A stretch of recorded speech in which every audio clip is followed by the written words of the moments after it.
Good morning. Good morning. The Commission has scheduled this meeting to consider a proposed order in formal case number 1169 in the matter of the application of Washington Gas Light Company for authority to increase existing rates and charges for gas service. The Commission has given careful and thorough consideration of the record in this case, including thousands of pages of filed testimony, oral argument, 3 community hearings, and numerous responses to data requests from the parties.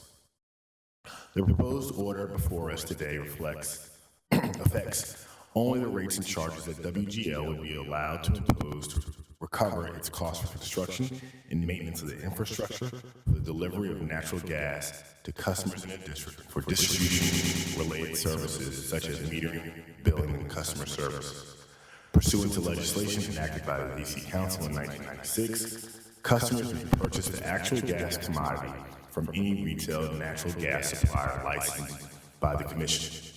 The price of that actual gas commodity is determined by the competitive market, not the Commission.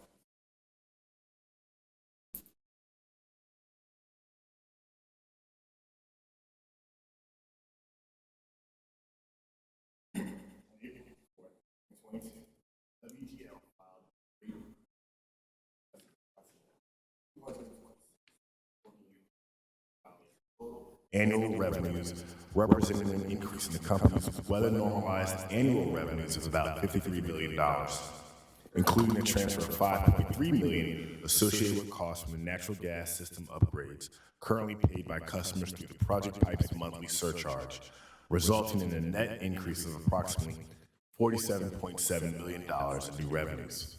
WGL's proposed rate increase reflected an overall increase of approximately 20.4% over and above current bills. The company also proposed a decoupling mechanism in the Climate Progress Adjustment, CPA, in its proposed rate structure that the company alleged would benefit customers and the company. According to WGL, the proposed CPA stabilizes customers' annual bills for the delivery of energy while also allowing WGL to recover the opportunity to recover its approved revenue requirement, notwithstanding reduced customer consumption in direct alignment with the district's climate goals. The company also proposed a Climate Action Recovery Tariff, CART, a regulatory mechanism to allow the company to timely recover costs associated with the company's efforts to support the district's climate goals. In addition to the Office of People's Counsel for the District of Columbia, which is a party of right, the Apartment and Office Building Association of the Metropolitan Washington area, the District of Columbia Government, DC Water, and the General Services Administration, and Sierra Club were granted intervention as parties in this case. By this order, the Commission approves Washington Gas's rate application as modified herein. The Commission approves the gross revenue increase of $24.6 million, including $4.7 million Project Pipe surcharge revenue transfer to base rates. The $24.6 million revenue increase represents a 54% reduction from WGL's $53 million gross revenue request. It approves an authorized return on equity of 9.65% with an overall rate of return, ROR, of 7.11% and a target capital structure of 52% equity ratio, 43% long-term debt, and 5% short-term debt.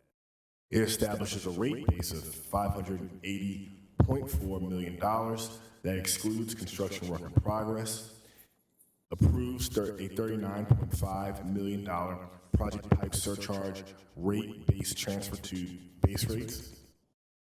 The Commission rejects Washington Gas Light's allowance for funds used during construction proposal.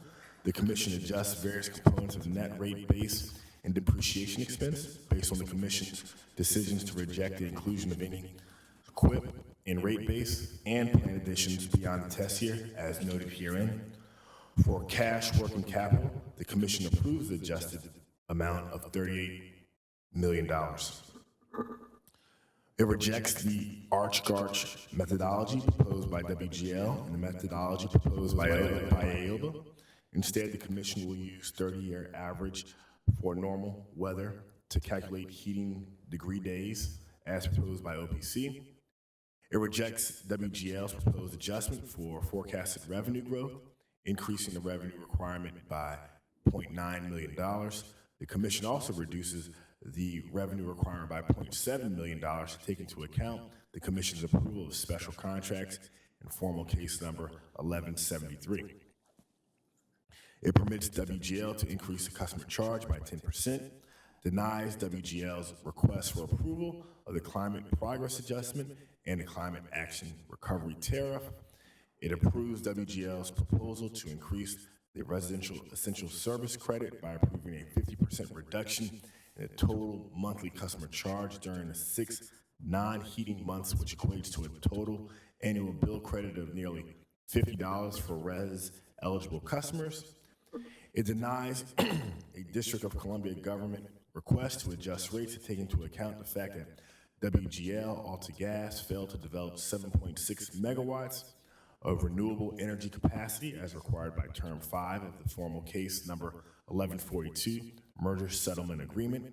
As such, WGL AltaGas was subject to a penalty under Term number 83 of the settlement agreement.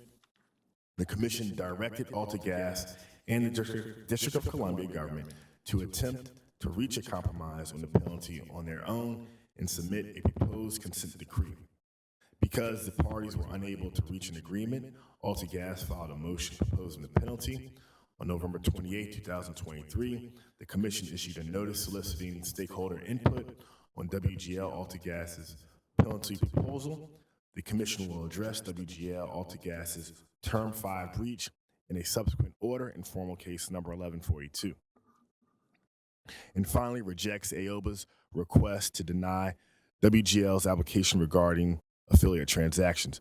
The commission finds no material issues related to the appropriateness or prudency of intercompany affiliate transactions that would merit a denial of Washington Gas's application. Based on the authorized gross rate increase, the average residential heating customer overall bill will increase by approximately $7.63 or 7.9% on a total estimated bill of $104.24. This estimate assumes average monthly residential heating customer gas usage of approximately 56 therms and includes the combined impacts of an increase in the customer charge and the volumetric rate as further discussed herein. Commissioners Beverly and Trabue, are you prepared to vote? Yes. Yes. All in favor of approving this order, please indicate by stating yes. Yes. My vote is no. And I vote yes. The vote being 2-1, the order is approved. Thank you. There being nothing further,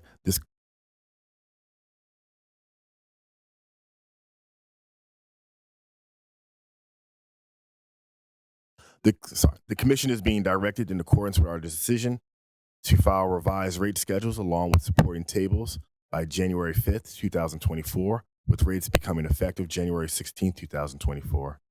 The order will be served electronically and available in the commission's e-docket. A copy of the summary of the order is also contained in the commission's press release. There being nothing further, the commission stands adjourned. Thank you.